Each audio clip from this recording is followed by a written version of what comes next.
On today's show, we're featuring Tim Dekker, a research strategy and design specialist hailing from the Netherlands. We get into a very interesting project he took on for the TAQA wearable. It was all about helping refugee children and their families with a proof of concept bracelet to basically manage stress levels. We also talked about Lego Serious Play and what he has on tap in the future. Really interesting conversation. Hope you enjoy it.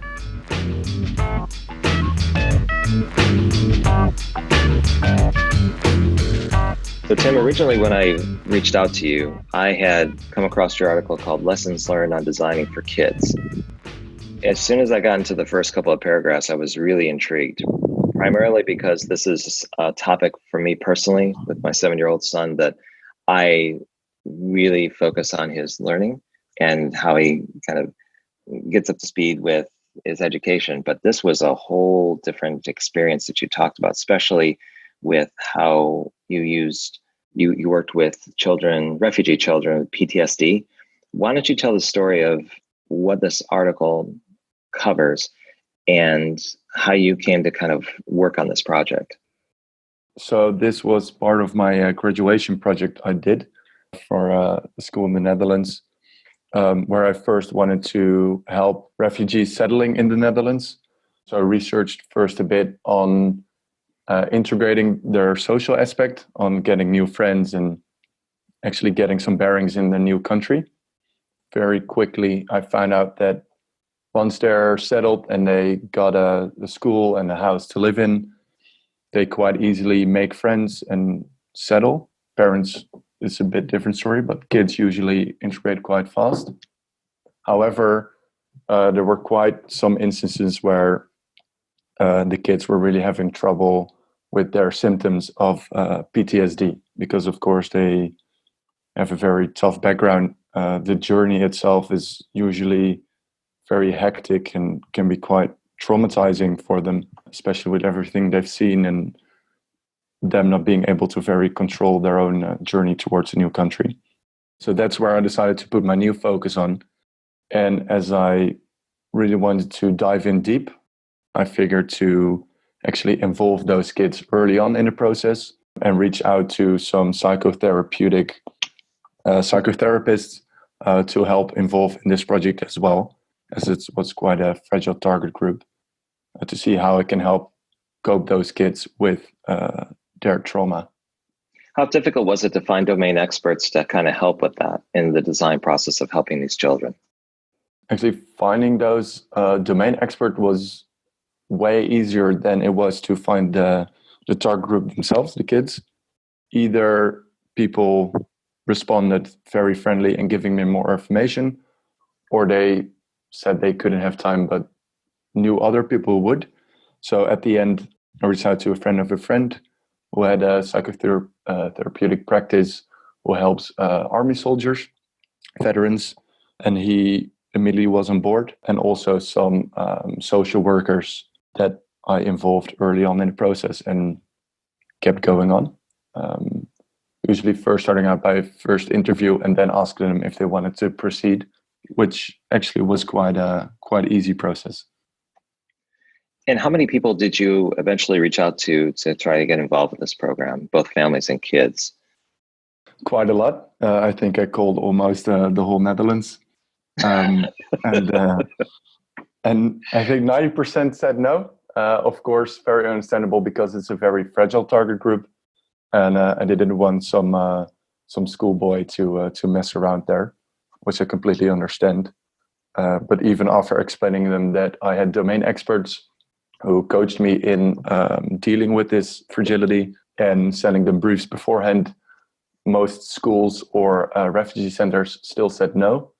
And honestly, just after I keep calling everyone, there were a few who said yes, but that was honestly only halfway through the project that I actually got hold of a refugee center. So to compensate for that and actually get some kids' input with a different cultural background, I reached out to an international elementary school, and they were very open to work with me. So I got into the class and did a few co-designing sessions with them, getting some more background information on how they deal with their problems, also with different cultures. So yeah, I first started out with the international school, and then slowly, after a lot of calling, moved toward refugee centers and families. How did you navigate around GDPR and DPA, which are things that you have to use for consent? How did that factor into the work that you did? Well, the GDPR only after I did the project got approved by the EU, but before that, it was mostly based on consent from the parents, especially in the schools. Just a teacher consent wasn't enough, so I first created, aside from the brief, a consent form for the parents together with contact information and helping them reach out. So also with audio recordings and video recordings of the sessions, I made sure that I was the only one viewing them and just used them for research purposes. I know this was a school project, but why did you do this? I mean, what was the thing that kind of drove you to take on such a project like this? Because this seems like it's really involved, especially doing 30 plus interviews, doing workshops, usability tests, co-design sessions. I mean, what was the driver for you? I was working as a social worker for the Netherlands organization, and then I picked up the stories about how the kids just cope with the problems, and I just couldn't help, especially if they're settling in a new country, they're already having to integrate and having lots of problems with connecting with people. It should make them as easy as possible because they're the future generation. And if the trauma keeps persisting, then they would give their problems over to their children, would just create a ripple effect. So I thought, try to tackle the problem as early on as possible. So in your article, Lessons Learned on Designing for Kids, you go into a lot of lessons learned that you had between interacting over interviewing and testing, setting the mood. Could you reflect on some of the ones that even to this day, that in this conversation, have stuck with you in terms of things that you carry forward with yourself? I think the most thing I saw, especially with the more heavily traumatized kids, is that they were quite uneasy in the beginning, especially because they're not used to doing these kinds of workshops. Just to set the stage, get comfortable, first get to know the person you're working with. And I think it helps with adults as well, just regular users for any other app, website, or product. Get to know the person. And what I also found, especially with the younger kids, especially the boys who were quite energetic and having problem with their attention, just provide them with clear tasks. Make sure you don't have any ambiguity. Really set the stage of what you're trying to do here, and make sure the roles are clearly defined. You're just here to help them observe, because as long as you give them some room to divert from what your eventual goal is, they'll take it. I had two boys, quite very energetic, very fun kids, but as soon as they didn't really know what was expected of them, they just ran away.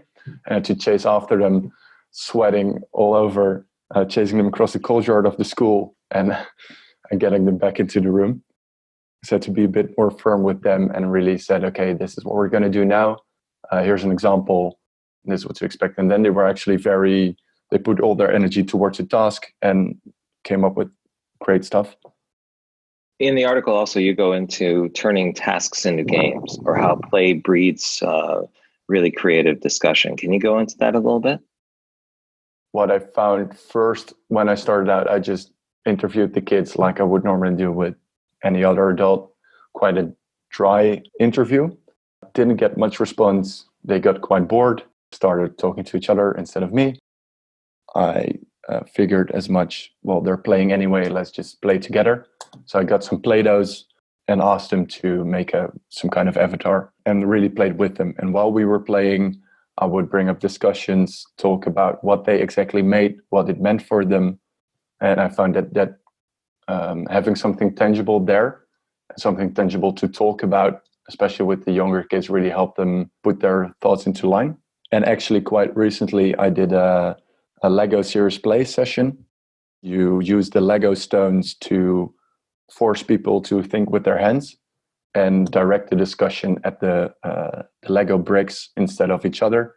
So it really diffuses the tension there and really makes sure the team is aligned. I thought that was quite interesting how some like childish plaything like Legos could really help, because I did with management for a global corporate, could also help them simulate their creativity. And you could see they were actually having fun playing around as well. The quote I really like from your article is crayons are excellent replacements for mouths. Yeah. Really, the play sets, to your point, sets the stage for a really involved conversation or a more detailed conversation around things that you want to know. You even stated that there were two Syrian girls, that only one spoke Dutch, so that the other one was native, but you had to have translators to help you communicate. How often did that occur? Was that just is that particular instance, or where did you find there were other language barriers with refugee children? This was the biggest one. I had a few instances where the teachers who worked at the refugee centers or at the schools paired me up with kids where at least one could speak Dutch and could help translate for the others. Especially with the shy kids, there were these barriers, which was quite difficult at the beginning, but especially also using the Play-Doh or using the Legos really helped divert attention away from those barriers and towards the shared goal that you have. And some instances what needed, for example, in the case of the two girls, where the one would very happily translate for me, but the hands did the talking in that case, mostly. You also indicate that background music and giving them small snacks kind of helps set the right mood to kind of set the stage for maybe creative play and communication. Did you really find that atmosphere was one of those dynamics that really helped foster collaboration and communication between you and everyone you talked to? Yes, I would say so. Especially, of course, when you're interviewing or facilitating those sessions with the kids, you really want to see the reasoning why they're doing something or why they're making something. And just a cold school classroom didn't very much help with making them feel comfortable and having them open up and talk about, especially with such tricky subjects and things they make, open up and making them feel as comfortable as possible, really ease them into just doing what they thought was best for them or what felt great, and then open up more and easily talk more. So I put on some music that was familiar to them, put on some snacks if they were hungry, or some drink for them, just to set the stage that it's an open conversation instead of a very adult talking to a kid and wanting answers. And how did the different stages of child development factor into how you engaged the children? You could see for some kids, their social skills were either they would be very rude because they're like internally angry, or some would just be very shy and scared. And also with the different age groups, I focus mostly between 6 and 11 years old. You could see that mostly motor skills with younger kids would be impaired. But there were also 6-year-olds that were way more mature, I'd say, than an 8-year-old. So I would say if you look at designing for kids, try to focus on the individual and seeing if you divide it by motor skills. So how do they handle physical things or navigating a website, versus social skills, how do they talk about people they know, and really cognitive skills like memories, recollection, noticing what information they get, instead of looking at the age group, because that can differ immensely by circumstance the child grew up in. That's at least what I noticed. And what were some of your learnings on facilitation and co-designing with these kids? Did you have one impression of how to go about it, and then you, through these engagements and through these interactions, do you have a different approach now? First, I started out with quite some blank sessions and asking them to create something out of nothing. And I noticed that especially with the younger kids or the less cognitive developed kids, they were quite hesitant to do something or give me some feedback. So I noticed that giving them some examples or defining those clear tasks and really creating more structure in those sessions helped create a shared goal or expectations of what was expected of them, and really set the playing field. Also with adults, for example, in a design sprint, if people are always talking to each other and it's not really clear who does what, people will just try to swim in deep water without actually going forward. And it was way more obvious with the kids because their energy is quite different from the adults. So if they got bored, they immediately would run off, or if they got bored, they would just talk to other people. Was that a better indication of how you were capturing their attention and to keep their focus on the task or on something they're playing with versus anything else? Yeah, I think with kids, it was more obvious when their attention would be lost because they immediately react to other stuff. Whereas adults maybe more internally have some resistance to what the session is about. So for me, it really helped getting a clear focus and having shared goals for everyone apparent and having clear responsibilities and tasks of what everyone was planned on doing or expected on doing. How did you define what exactly you wanted to test? Well, especially with this fragile target group and with the more heavily traumatized kids, I consulted the domain experts, especially the psychotherapists, on how to facilitate a session with these kids without putting too much emphasis on their trauma or on the effects of the trauma. So I really made sure before the session started, I had a clear goal for myself. What is it I want to get from this test? Is it how they're interacting with the product? It was a small bracelet made from an Arduino that measured their stress level. Or is it the mental aspect where it's about the images they see or how they respond to some kind of colors, animals, whatever. So I really made sure that I had it clearly defined if it was a prototype in depth or in the width of the prototype, and made sure I got that defined beforehand and structured the session accordingly. And this project took you 6 months, correct? From start to finish, from the time that you started all the way to the time it ended.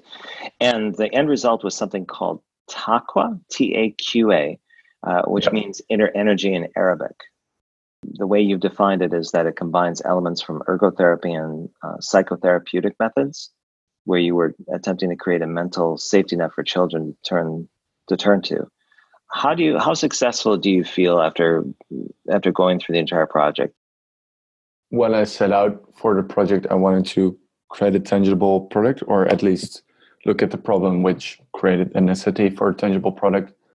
But it turned out I spent, especially with acquiring the target group and involving the domain expert, I ended up spending more time on researching the scope of the project got too immense, especially with looking at what effects PTSD has.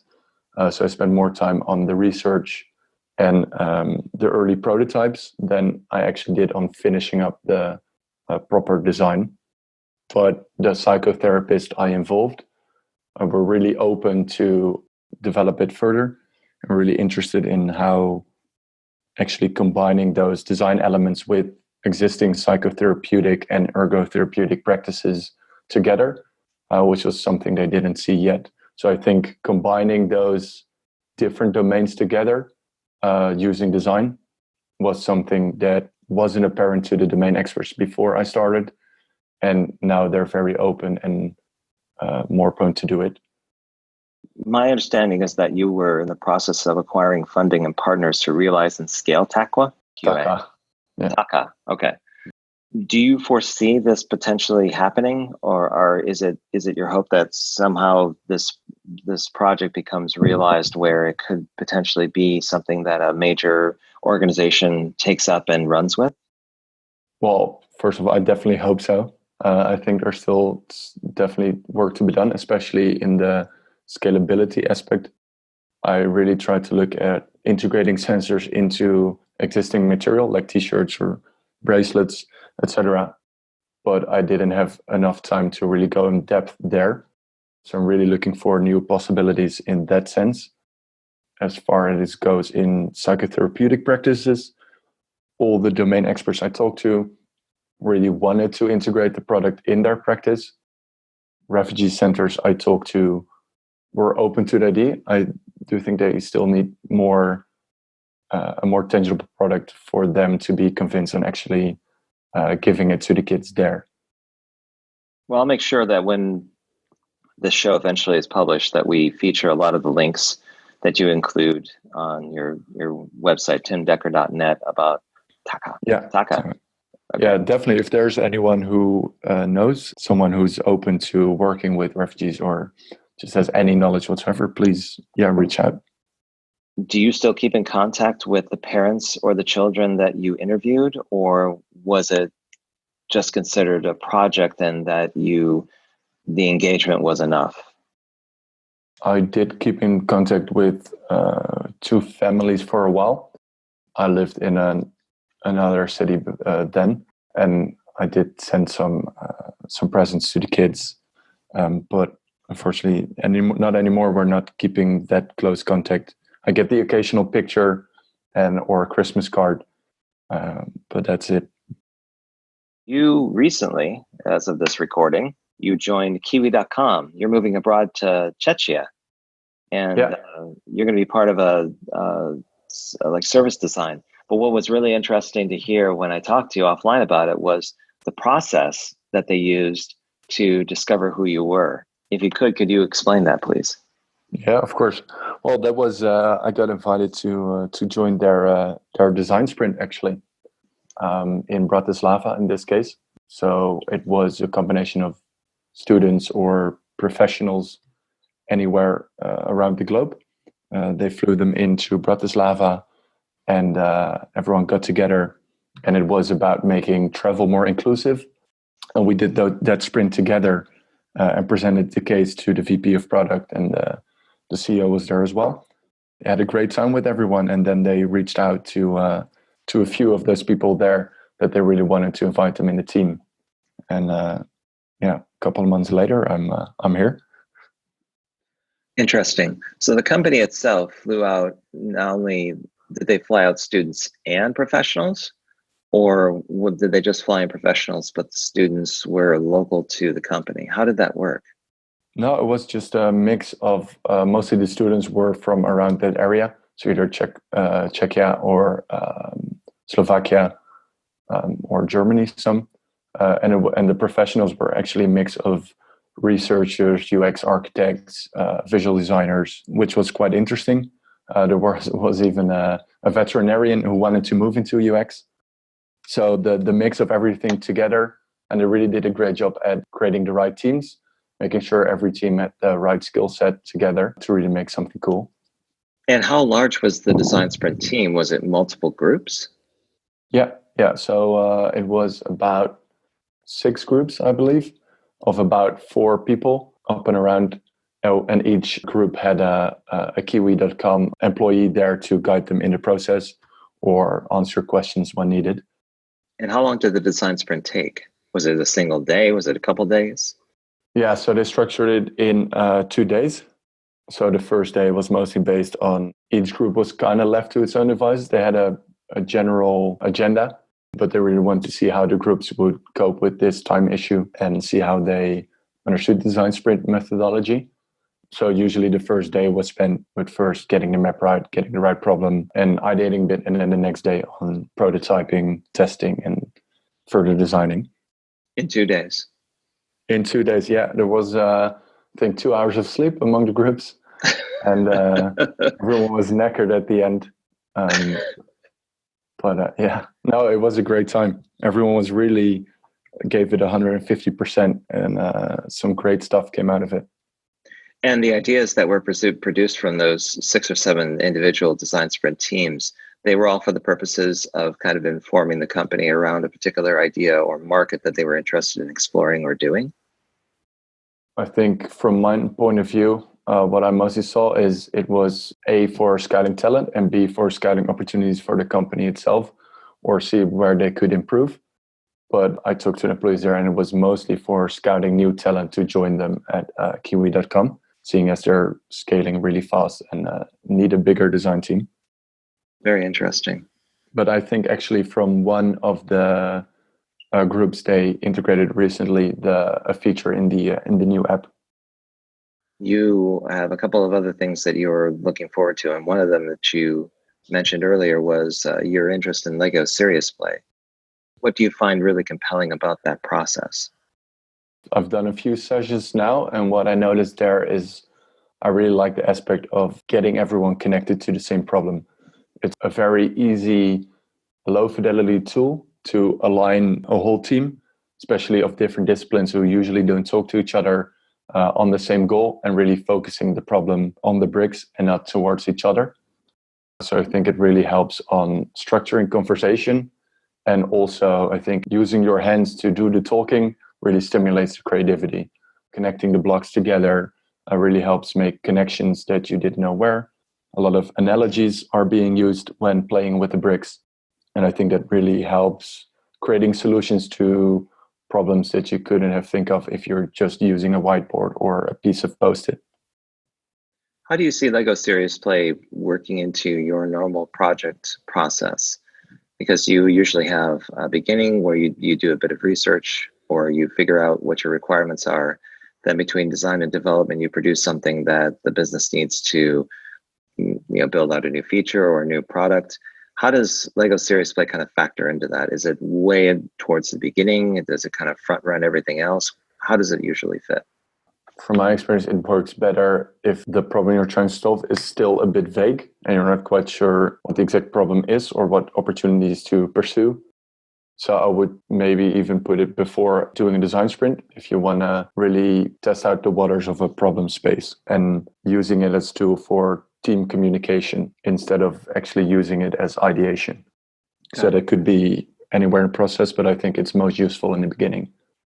And for the TAQA wearable project or that we talked about before, you're beyond looking for partners and funding, you're also looking for tech heads and developers that are into Arduino and Raspberry Pi to kind of collaborate on the wearable itself. Is that correct? Yeah, exactly. So I am mostly looking for people just to spar with, get talking, especially about using those sensors and integrating them into existing materials. And essentially, I'm also looking for developers to actually program the Arduinos.